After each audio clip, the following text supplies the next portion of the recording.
বাংলাদেশের সবার phone call record হয়, ইভেন প্রাইম মিনিস্টার হাসিনার ফোন কল, উনি কোথায় কি বলতেছেন সেটাও রেকর্ড হয়। প্রতিটা মন্ত্রী, প্রতিটা এমপি এদের কল রেকর্ড হয়। ইভেন বাংলাদেশের যে মানে ভার প্রেসিডেন্ট, তার উপরেও কম্প্রোমাইজ আছে। এবং যে ডিভাইস দিয়ে এগুলো রেকর্ড করা হয়, সেই ডিভাইসটা তো কিভাবে অপারেট করে, কিভাবে সেটা চালাতে হয়, সেটা তো আমার সামনে তারা এই কাজটা করেছে। আমার মনে হয় যে এটা this is high time, specially যারা সিকিউরিটি ফোর্সেস এর সদস্য যারা, তারা অন্তত বোঝা উচিত যে আপনারা কোন একটা বিশেষ সরকার বা বিশেষ দলের লাঠিয়াল হিসাবে আপনারা কাজ করবেন, তারপরে এবং সেটা লাঠিয়াল হিসাবে কাজ করবেন মানে মানুষকে টর্চার করবেন, সেটাই, মানুষকে কেটে পানিতে ফেলে দিবেন, তারপরে দিনের পর দিন, মাসের পর মাস একটা গোপন কারাগারে তাকে আটকায় রাখবেন, তাকে পয়েন্ট ব্ল্যাঙ্ক রেঞ্জে গুলি করে মারবেন, এগুলো আপনারা করবেন, তারপরে বলবেন না এটা উপরের আদেশ, এটা শেখ হাসিনা করছে, শেখ হাসিনা বলছে বা তারেক সিদ্দিক বলছে। হ্যাঁ, এরকম হলে তারেক সিদ্দিক বা হাসিনার উপরে মূল ঝামেলাটা আসবে না। What I understand, like Sheikh Hasina, I mean, if she is in trouble, she is going to be out of the country in her next flight. আমেরিকায় আমাদের সজীব ওয়াজেদ জয় আছেন, ওনার কাছে বা ছেলের কাছে গিয়ে থাকবেন, রাইট? বা লেটস সে এই যে পিজিআর এর যে কমান্ডেন্ট, মানে যারা এখন শেখ হাসিনার নিরাপত্তার দায়িত্বে, এই জাহাঙ্গীর আলম সাহেব কোথায় যাবেন? হ্যাঁ, কারণ তাদের বিরুদ্ধে তো এখন স্যাংশন। হ্যাঁ, তো আমি এটা আশা করবো যে এই বোধটা তাদের মধ্যে এখন আসবে। হাসিনা যদি ক্ষমতা থেকে তাকে সরে যেতে হয় বা কিছু একটা হয় বা কোনো একটা পরিবর্তন হয়, বা হাসিনা যদি কোনোভাবে খোদা না খাস্তা উনি যদি ইন্তেকাল করেন 10 বছরের মাথায়, হ্যাঁ, ন্যাচারাল কজ, হ্যাঁ, তারপরে ওনার যে সাঙ্গপাঙ্গ বা ছেলে মেয়ে যারা আছে তারা তো সবাই বিদেশ চলে যাবে। এর পরে বাংলাদেশে যারা থাকবে, একটা এখন যে কর্নেল বা এখন যে মেজর বা এখন হোয়াটএভার, আমি জানি না কত র্যাঙ্ক আছে এখানে, এদের অবস্থাটা কি হবে? বাংলাদেশের যদি ইকোনমি ফল করে, তাহলে এই যে এখন যারা কমেন্ট করতেছে তারা তাদের মা বাবা খাবে কিভাবে? হ্যাঁ, সো এগুলা হলো কি যে এই শাসকের ক্যালাসনেসের কারণে। ওই দিনকে একজন জানি একটা কমেন্ট দেখলাম, একটা মিমের মতো করে পোস্ট করছে যে একজন ভিখারি যদি কোনো ভুল করে বা অন্যায় করে, তাইলে খুব বেশি মানুষ হয়তো একজন ক্ষতিগ্রস্ত হয় বা হয় না, কিন্তু একজন রাজা যদি ভুল করে এবং অন্যায় করে, তাহলে এন্টায়ার রাজ্য ক্ষতিগ্রস্ত হয়, কিন্তু রাজাটা ক্ষতিগ্রস্ত হয় না। কারণ রাজা বা রানী শেখ হাসিনা, হ্যাঁ, উনি তো চলে যাবে। হ্যাঁ, আমরা তো দেখলাম যে এই যে মুরাদ সাহেবের কথা, হ্যাঁ, আপনি দেখেন জিনিসটা, যে লোকটা সে ফোন করে মাহিয়া মাহি বলে এক অভিনেত্রী, এক চিত্রনায়িকা, ওনাকে রেপ থ্রেট দিতেছে, হ্যাঁ, এবং বলতেছে যে ডিজিএফআই ডিএসবি দিয়ে ধরে নিয়ে আসবো। দেখেন, খুব ইন্টারেস্টিং, এই জায়গাটা নিয়ে কেউ কথা বলে নাই। সে যখন বিপদে পড়ছে, সে কিন্তু ঠিকই, আই থিঙ্ক শেখ হাসিনা বা সরকার বা ওবায়দুল কাদের কারো না কারো তো সেসও ছিল, সে প্লেনে উঠে ঠিকই কানাডা চলে গেছে। ডিজিএফআই এর যে কর্নেলটা তার জন্য বিভিন্ন নারীদেরকে তুলে নিয়ে আসার কাজে লিপ্ত ছিল, ধরে নিচ্ছি, সে কি যেতে পারবে কানাডায় এরকম? বা ডিজিএফআই বা ডিএসবির যে অফিসারটা মুরাদ হাসানের জন্য বিভিন্ন ধরনের কুকর্মের সহযোগিতা করতো, সে কি এইভাবে কানাডায় চলে যেতে পারবে? কানাডা থেকে ওকে কেন আবার ব্যাক করছে সেটাও কিন্তু আরেকটা ব্যাপার। কারণ সেখানে মানুষ কিন্তু মানে কানাডিয়ান বাংলাদেশি যারা, তারা এটা প্রতিবাদ করছে এবং কানাডাকে বলছে এই মানুষটা কানাডিয়ান সিটিজেনদের জন্য, কানাডিয়ান পাবলিক অর্ডারের জন্য আমরা ক্ষতিকর মনে করি, এই জন্য। কিন্তু যারা যারা আছে, আমার কাছে তো খারাপ লাগে এদের জন্য, খারাপ লাগে ওই হিসাবে যে it's a tragicomic situation for this. I don't have any sympathy. আমি জানি আপনি মিলিটারির সাথে আপনার খুব ভালো সম্পর্ক, you are from a military family, but I don't have actually any sympathy for people who actually like just engage in human rights abuses simply because ও আমাকে উপর থেকে বলছে, আমার তো কিছু করার নেই।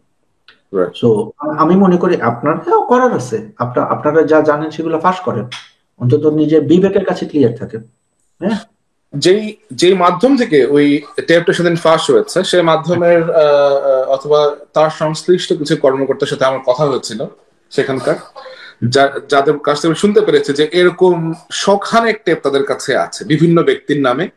তো তারা হয়তো এখন আমি ঠিক জানি না যে তারা কখন ওই টেপ ফাঁস করতে উদ্যত হবে অথবা কখন ফাঁস করতে এটাকে তো এই যে এটা this is a Soviet thing, ঠিক আছে, they collect compromising material on people. এটা তো বলা হয় যে তারা কিন্তু কারণ ইশারাতেই তারা এই কাজটা রিলিজ করেছে, এটা কিন্তু এমন না যে তারা ডেলিবারেটলি কাজটা করেছে।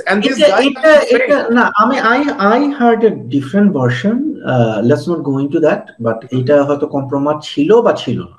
এটা আরেকটা এটা হতে পারে যে একটা ডিসগ্রান্টেল ফর্মার এমপ্লয়ির হাতেও হতে পারে, বাট মুরাদ হাসান, বাট হাসিনার জন্য তো এটা একটা ধাক্কা ছিল, অবশ্যই একটা বড় ধাক্কা ছিল। বাট হ্যাঁ, যেটা আপনি বললেন সেটা বাংলাদেশের সবার ফোন কল রেকর্ড হয়, ইভেন প্রাইম মিনিস্টার হাসিনার ফোন কল, ঠিক আছে, উনি কোথায় কি বলতেছেন সেটাও রেকর্ড হয়, কারণ ওনার প্রতি অ্যাক্সেস, ওনার সাথে অ্যাক্সেস কিন্তু খুবই লিমিটেড। হ্যাঁ, তো বিভিন্ন, আপনি যদি বাংলাদেশ আর্মি লেফটেন্যান্ট জেনারেল হন, আপনি কিন্তু ফোন করে কি বলতেছেন না বলতেছেন এগুলাও কিন্তু ডিজিএফআই শুনবে। হ্যাঁ, এবং সেটা থ্রুতে হয়তো আর্মি চিফ শুনবে বা ডিফেন্স অ্যাডভাইজার শুনবে। সো বাংলাদেশে প্রতিটা মন্ত্রী, প্রতিটা এমপি, এদের কল রেকর্ড হয়, এটা তারা কিন্তু জানেও। হ্যাঁ, আমি এখন মুরাদ হাসানেরটা কিভাবে লিক হলো, কেন হলো, ওইটা আমি এখন ডিসকাস করতে চাচ্ছি না, because that might actually compromise some journalistic methods and sources we have, তো এই জন্য আমি এখন এটা ডিসকাস করতে চাচ্ছি না। বাট হ্যাঁ, এই জিনিসটা খুবই সত্যি সবার, ইভেন বাংলাদেশের প্রেসিডেন্টের, ইভেন বাংলাদেশের যে মানে ভার president, with all due respect to the জোকারি এনগেজেসি, তার উপরেও কম্প্রোমাইজ আছে। তো এটা খুব একটা সারপ্রাইজিং কিছু না, সেটাই না? যে এবং যে ডিভাইস দিয়ে এগুলো রেকর্ড করা হয়, সেই ডিভাইসটা তো কিভাবে অপারেট করে, কিভাবে সেটা চালাতে হয়, সেটা তো আমার সামনে তারা এই কাজটা করেছে। So I have seen this thing in my own eyes. Do you think journalism is under threat in Bangladesh? একজন ভদ্রলোক পাগল হয়ে গেছেন যে সে ওই ভিকি ভদ্রলোকের আর ক্যাটরিনার বিয়ে খেতে না পেরে she has gone totally mad, যে আমাকে যে সালাদের মধ্যে কি থাকবে, ওই বাথরুমটা কি দিয়ে বানানো হবে, তারপরে তারা ওইখানে কোথায় ঘুমাবে, শাড়ি কয়দিন ধরে বানাইছে। আরে ভাই, on the contrary, have you noticed what is going on in your country? আমার কাছে যেটা মনে হয় যে মেইন স্ট্রিম মিডিয়া যে জায়গায় আপত্তি করার জায়গাটা আছে, সেটা হলো যে বাংলাদেশের মেইন স্ট্রিম মিডিয়ার একটা সমস্যা হলো যে তারা যেহেতু পাবলিক ইন্টারেস্ট রিপোর্টিং করতে পারতেছে না, মানে কেন করতে পারতেছে না? জনস্বার্থের রিপোর্টিং করতে পারতেছে কেন পারতেছে না? That is my question. কেন পারতেছে না? What is stopping them from doing it? করতে পারতেছে না because like you are a good example of that, তাই না? আপনি তো হুইসেল ব্লোয়ার হলেন, তারপরে সাংবাদিক হলেন। হ্যাঁ, আপনি দেখেন, আপনি দেশের বাইরে থাকা অবস্থায় যদি আপনার যে all the prime ministers man যে ডকুমেন্টারিটা, সেটা তো it was a very good investigative work, right? সেটার জন্য তো মানে এটা তো আন্তর্জাতিকভাবে পুরস্কারও পাইছে, মানে এগেইন বাংলাদেশে কেউ পুরস্কার দেয় না, দিছে তো ইতালির ডিআইজি, রাইট? তো সেখানে যদি আপনি দেখেন সেটা করার পরে আপনার বিরুদ্ধে যে একটা আমার বিরুদ্ধে একটা মামলা ছিল, সেটা কিন্তু তারা পুলিশ কিন্তু প্রথমে রিপোর্ট দিয়েছিল যে এদের নাম চার্জশিট থেকে বাদ দিয়ে দাও, তাই না? তারপরে ওই ছবিটা আসার পরে, ওই ডকুমেন্টারিটা রিলিজ হওয়ার পরে আবার ওই মামলা ফেরত পাঠানো হলো। এটা ডিজিএফআই করছে, যেটা আমি জানি। ডিজিএফআই কোর্টকে প্রেসার দিয়ে বললো যে এটা সিটিটিসি কে দাও। হ্যাঁ, এবং তারপরে দেখা গেল যে এইটা আমার সম্পত্তি ক্রোপ করা হবে, আপনার সম্পত্তি ক্রোপ করা হবে, এই করা হবে, সেই করা হবে। আমরা যারা দেশের বাইরে, I am not even a Bangladeshi citizen anymore, হ্যাঁ, আমরা যারা দেশের বাইরে, আমাদের বিরুদ্ধেই তো তারা মানে মনে হচ্ছে যে আমাদেরকে পাইলে, হ্যাঁ, শেখ হাসিনার হাতে কোনো ড্রোন টোন থাকলে এইদিকে মেরে ফেলতো, মানে এইরকম একটা অবস্থা আর কি। আমি তো বরং বাংলাদেশে ধরেন নেত্র নিউজের সাথে যারা আছে, বা এই যে অল দ্য প্রাইম মিনিস্টার্স ম্যানের সাথে তো বাংলাদেশে অনেকে জড়িত ছিল, যারা আছে তারা কিন্তু ডেডিকেটেড সাংবাদিক, এবং তারা কিন্তু কাজ করছে, এবং নেত্র নিউজের সাথে যারা আছে তারা কিন্তু ডেডিকেটেড সাংবাদিক, কাজ করতেছে এবং তারা কাজ করে যাচ্ছে। বাট ওইটা একটা রাষ্ট্রযন্ত্রের বিরুদ্ধে আপনি আসলে সাংবাদিকদেরকে আশা করতে পারবেন না যে তারা কমপ্লিটলি দাঁড়া যাবে। আমি জানি এখানে আমি যখন সাংবাদিক আমি নিজে যেহেতু সাংবাদিক, এটা একটা জিনিস বলি আপনাকে, একটা জিনিস খেয়াল রাখবেন যে সাংবাদিকরা সব সময় সাংবাদিকদের সমালোচনা করে। আত্মসমালোচনা জিনিসটা সাংবাদিকদের মধ্যে একটা ইনবিল্ট জিনিস। আমরা সব সময় মানে মজা করি, এই সাংবাদিক, আমি নিজে মজা করি, রাইট? কিন্তু এটা পুলিশের মধ্যে পাবেন না। পুলিশ বা আর্মির মধ্যে তারা হলো গিয়ে যে তারা খুব ভালো, হ্যাঁ, তাদের খারাপটা হইলেও তারা বলবে যে খারাপ হয়েছে, কিন্তু একটা খারাপ দেখাইলে 10টা ভালো দেখাই দিবে। তা সাংবাদিকদের হইলো যে একটা খারাপ যেটা সেটা তারা কন্টিনিউয়াসলি বলবে, আত্মসমালোচনা করবে, এটা কিন্তু এর মানে কিন্তু সাংবাদিকদের ভালোটা আমরা বলবো না, এটা কিন্তু না। দালালগুলোর কথা আমি মানে পুডল সাংবাদিক যারা আছে, হ্যাঁ, তাদের কথা বাদ দিয়ে আমি বলি, বাংলাদেশের সাধারণ সাংবাদিক যারা আছে, যারা সাংবাদিকতা করতেছে, সৎভাবে থাকতেছে, কোনো দলাদলিতে নাই, কোনো ধরাধরি লবিং এর ব্যবসায়, তারা বেশ কষ্টে আছে, আমি যেটা জানি তারা কষ্টে আছে, এবং তারা আই স্যালুট দেম। তারা আমার থেকেও সাহসী, তারা আপনার থেকেও সাহসী, তারা আমরা দেশের বাইরে যারা আছে তাদের থেকে অনেক বড় সাংবাদিক, ঠিক আছে? সো কিন্তু হ্যাঁ, আমি কখনো তো আশা করতে পারি না যে যে একটা এন্টায়ার রাষ্ট্রযন্ত্র যেখানে এইরকম ফেরোসাস, এরকম ভায়োলেন্ট, আমি নিজে যেখানে সাংবাদিকতা করতে পারবো না গিয়ে, সেখানে আমি অন্যকে কিভাবে, কোন মুখে, কোন রুচিতে আমি বলবো যে আপনি কেন সাংবাদিকতা করেন না?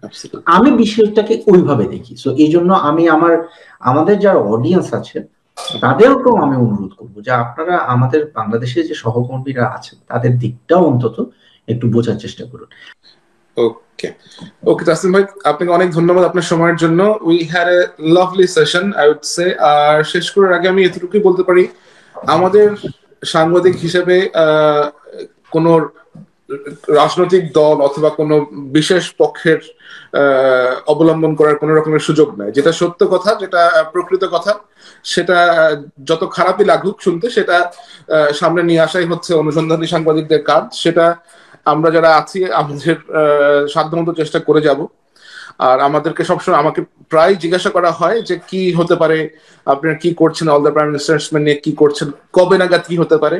যদি এরকম কিছু হয় সেটা তো অল দ্য প্রাইম মিনিস্টার্স ম্যানের আগে তো আমাদেরকে জানান দিতে হয় না যে এরকম কিছু একটা হবে। তো যদি ওরকম কিছু হয় অবশ্যই আপনারা ডিউ কোর্সে জানতে পারবেন যদি ওরকম কিছু হয়। এটা নিয়ে thank you very much for your time Taslim ভাই। Take care, thanks, bye by.